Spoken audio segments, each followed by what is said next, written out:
je dirais qu'en fait, pour cela, la première chose à faire, mais ça c'est pareil dans tous les pays du monde, je pense, c'est comprendre les objectifs, les vrais enjeux. Et ensuite, c'est comprendre aussi les agendas cachés des gens. C'est-à-dire que quand vous êtes en France, vous savez à peu près comment ce que les gens attendent réellement d'un projet, quels sont les tenants et aboutissants, comme on dit. Quand vous faites un projet franco-chinois, par exemple, l'agenda des gens en Chine est fondamentalement différent. Il y a un enjeu politique, très souvent, et l'enjeu politique, on le retrouve même dans l'entreprise, parce que l'entreprise, il y a toujours des membres du Parti communiste, il faut quand même le savoir. Et ça, vous devez l'intégrer. Si vous ne l'intégrez pas, il y a des choses que vous ne comprendrez pas, et des choses qui ne pourront pas se faire. Et parmi les choses qui ne peuvent pas se faire, vous ne pourrez pas facilement employer du monde, vous ne pourrez pas employer les gens que vous voulez, même si vous les recrutez, si vous les trouvez parfaits, vous aurez des bâtons dans les roues pour les embaucher, donc ça c'est quand même des éléments importants. Donc il faut quand même comprendre en fait tous ces enjeux, le véritable agenda des uns et des autres. Et ensuite, il faut aussi que l'actionnaire, qu'il soit français ou européen, puisse lui aussi admettre que sa façon de voir les choses n'est pas nécessairement la même façon, le même objectif, en fait, que son partenaire en Asie.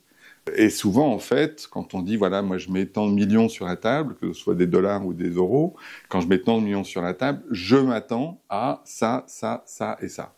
Et finalement, si c'est pas exactement la même chose, c'est pas exactement la même compréhension de l'autre côté, on a toujours des problèmes.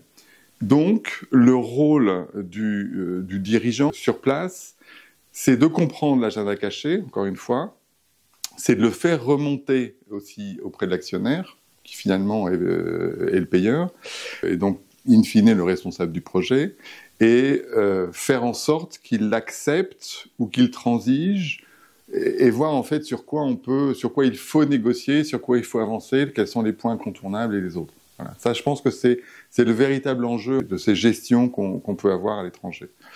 En Chine, mais également en Europe centrale, Europe de l'Est, les autres pays où j'ai beaucoup travaillé. En fait. Et un autre point qui est important aussi, c'est savoir pour qui on travaille. Et c'est vrai que la tendance, quand on est très très loin, et ça c'est plus le cas en Chine qu'en Europe centrale, c'est de se laisser influencer finalement par les gens avec lesquels on travaille au quotidien. C'est-à-dire que si vous êtes dans l'agenda en fait, d'un groupe chinois ou d'un partenaire chinois, etc., il y a des choses qu'ils veulent et que l'investisseur français ne veut pas avoir, à la fin, vous risquez quand même d'être un petit peu influencé. Donc il faut vraiment être très très clair avec qui est votre employeur finalement. Qui est votre employeur, c'est pas seulement qui vous paye, mais c'est aussi quel est l'objectif en fait global du projet et s'y tenir, et avancer avec ça en tête.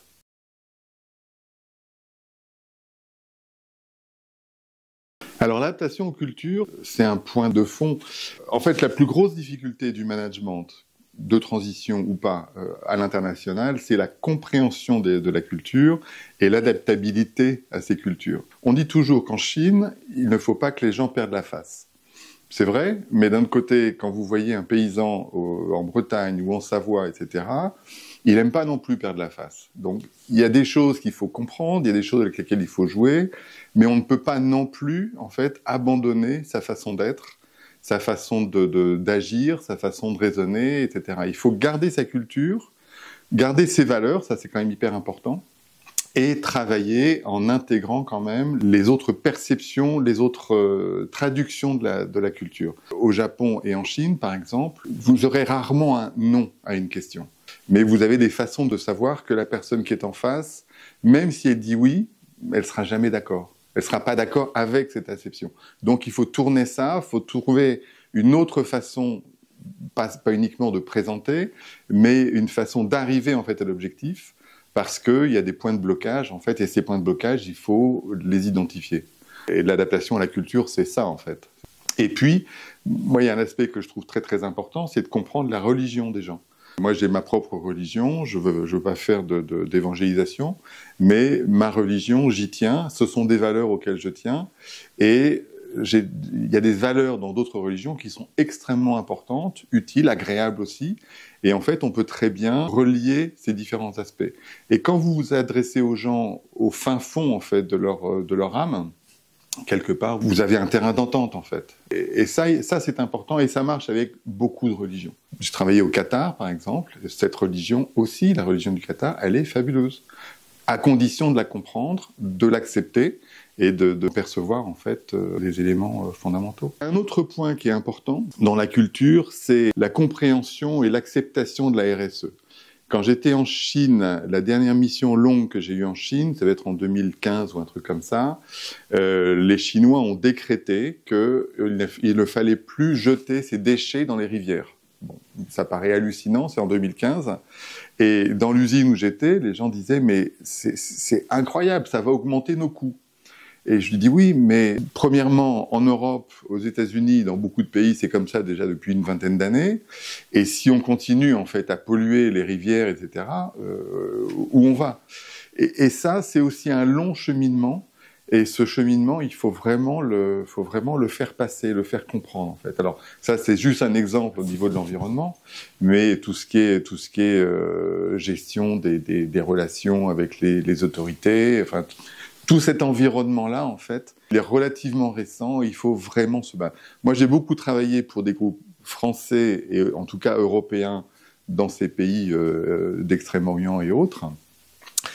Et ça, c'est vraiment un point de différence énorme entre ces cultures. Donc, gardons bien ça en tête, ça fait partie aussi de nos valeurs, même si tout le monde n'est pas tout à fait d'accord avec ça. Aujourd'hui, ça fait partie de l'ADN européen. Donc, il faut être sûr que c'est bien transmis là-bas. Et accepté là-bas. Pas toujours pareil.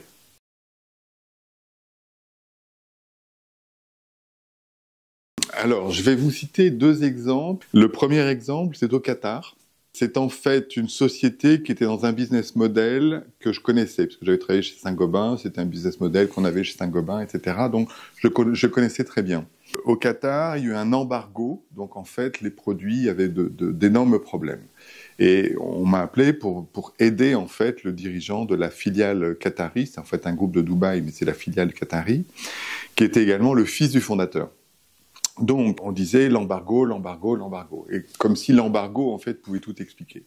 Et finalement, en arrivant, il a fallu faire du coaching de ce jeune homme. Et lui, en fait, était convaincu que le problème, c'était l'embargo. Et en fait, pas du tout. C'était, en fait, une société qui faisait de l'induction d'eau sur le territoire qatari.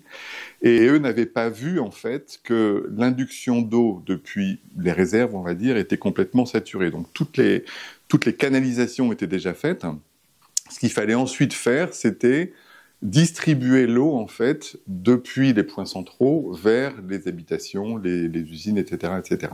Donc, il a fallu comprendre, en fait, le go-to-market, l'adapter et adapter également, en fait, l'outil industriel. Donc, c'est pas une restructuration très, très dure, mais le point important là-dedans, c'est qu'il faut toujours faire son propre diagnostic de l'entreprise. Quand vous prenez en fait une mission, vous avez en fait toujours des on-dit, on vous répète ça, on vous dit ça, etc., etc. C'est en partie vrai, mais c'est jamais complètement la solution. Donc il faut vraiment en avoir conscience et le tenir. Après, une autre expérience qui était intéressante, c'est en Inde, où en fait, sur le papier, il y avait du cash, et il n'y avait pas de problème. Il y avait quand même des choses un peu bizarres dans les reportings.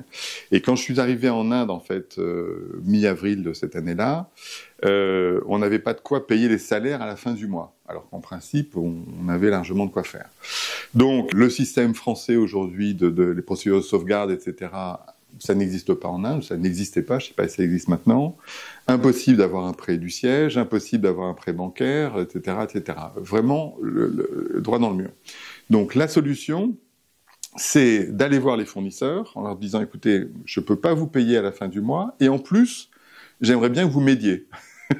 Donc, c'est assez compliqué. Et puis, c'était en plus un contexte très compliqué parce que la société n'inspirait pas confiance auprès des fournisseurs. Les fournisseurs avaient toujours eu d'énormes délais de retard, etc., etc. Et là, il a fallu jouer, entre guillemets, sur le fait que j'étais pas local, que j'étais envoyé aussi par le siège pour pouvoir trouver et débloquer la situation et trouver des solutions à long terme. Et donc, je leur ai dit, je me suis engagé personnellement, pas sur mes deniers parce que j'avais pas assez, mais je me suis engagé personnellement, en fait, à tenir la parole de la société. Et ça n'aurait pas été possible avec un manager local. Ou alors il aurait fallu trouver des managers, simplement quelques-uns qui étaient capables de le faire. Mais il a fallu, en fait, la crédibilité qu'apportait un étranger a permis de le faire, en fait. Et ensuite, on a beaucoup travaillé avec les fournisseurs, on leur a envoyé même des matières premières, on a revu le programme d'approvisionnement à la baisse, on a utilisé, en fait, tous les stocks d'encours qu'on avait, on a retravaillé à fond là-dessus. Mais si on n'avait pas eu le support, en fait, des fournisseurs, on n'arrivait pas du tout, même à passer le cap des 15 premiers jours, en fait. Donc et là, c'est à la fois hyper intéressant, parce que vous devez trouver des solutions, vous devez trouver des raisons pour pouvoir le faire. Vous devez trouver rapidement des solutions qui vont pérenniser, en fait, votre solution, l'expliquer aux fournisseurs, vous devez remonter vos manches à fond, mais il faut y aller. Il ne faut pas avoir peur de bouger. Moi, en l'espace de 15 jours, j'ai visité une quinzaine de villes en Inde parce que il fallait voir les plus gros fournisseurs. Donc ça, c'est quelque chose de... Bon, c'est un début par rapport à cette restructuration. Après, il y a eu tout le travail, en fait, de redéfinition, en fait, de la gamme qu'on a réduite au maximum. Et puis ensuite, quand on était beaucoup plus clair en termes de production, en termes de lead time, etc., en termes de volume de stock, on a pu travailler avec des clients allemands qui voulaient aussi avoir des produits indiens parce que c'était plus intéressant. Donc il a fallu mettre en place un niveau de qualité supérieur à ce qui pouvait exister en Inde, qui correspondait aux attentes, en fait, des clients allemands. Et voilà. Et en partir du moment où ça s'était fait, on avait atteint pas encore le break-even, mais en tout cas, ça s'approchait. Et puis, on a pu lancer une deuxième marque, grâce au soutien du siège, hein, bien évidemment, une marque plus haut de gamme, plus de luxe. Et puis voilà, donc on peut faire aussi de la restructuration sans nécessairement couper tous les coûts, mais on peut trouver des solutions pérennes pour avancer. Et le point important là-dedans, c'est la communication. C'est extrêmement important de tenir le cap avec les fournisseurs, parce qu'on les a engagés dès le départ. On leur a fait part des difficultés qu'on avait, mais on a tenu nos engagements. Mais aussi en interne, parce que là aussi, les gens, que ce soit le comité de direction, ou les ouvriers, ou les syndicats, ont besoin aussi d'être impliqués et de comprendre ce qui se passe. Quand j'étais là-bas, moi j'avais besoin de travailler aussi en direct avec les ouvriers. On m'avait dit, écoutez, non, ils ne parlent pas l'anglais ni rien. Premièrement, certains parlaient anglais, et deuxièmement, certains parlaient français. Donc on a pu vraiment travailler dans le fond avec eux. Et j'ai bypassé une partie du comité de direction, mais par contre, j'ai obtenu des informations et des résultats beaucoup plus forts parce qu'il y avait cette communication, cet échange et cette transparence. Ce qui est important, et ça fait partie de mes valeurs, ne pas mentir, dire les choses vraies, qu'elles soient agréables à entendre ou pas, mais dire tout ce qui doit être dit, en fait. Et ça aussi, ça peut surprendre et ça peut choquer certains sièges. Hein. On parlait tout à l'heure, en fait, de la collaboration, mais il faut être capable de dire, en fait, ce qui est important pour les gens.